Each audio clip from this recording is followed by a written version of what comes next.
نسیم خنکی گونه ها را نوازش می‌دهد. آوای طبیعت گویی به آرامی صدایت می‌کند. بوی دلانگیز طبیعت وسوسه سفری را در وجود آدمی می‌اندازد.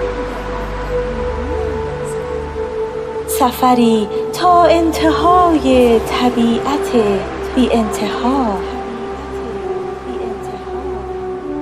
کوله‌باری از شادی بی دغدغه، خنده‌های بی بهانه، امیدواری به آینده کافی است برای سفری به سوی خوشبختی. هنگامی که خنده‌هایت در شادی به دور از دغدغه گم می‌شوند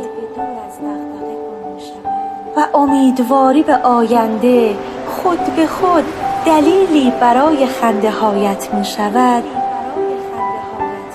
یافتن خوشبختی از هر زمانی آسان‌تر است. و چه چیز لذت بخشتر از قدم برداشتن در مسیر خوشبختی؟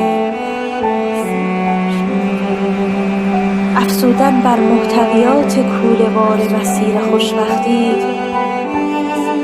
تنها رسیدن را کند می کند و آدمی را تنخسته. هرچه سنگین تر راه خوشبختی سخت‌تر، دورتر و بعیدتر.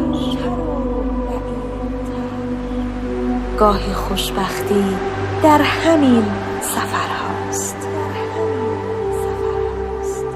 و زیبایی در همین صمیمیت و سادگی ها نهفته شده و این گونه زندگی زیبا می شود، زیبا و زیبا و زیباتر.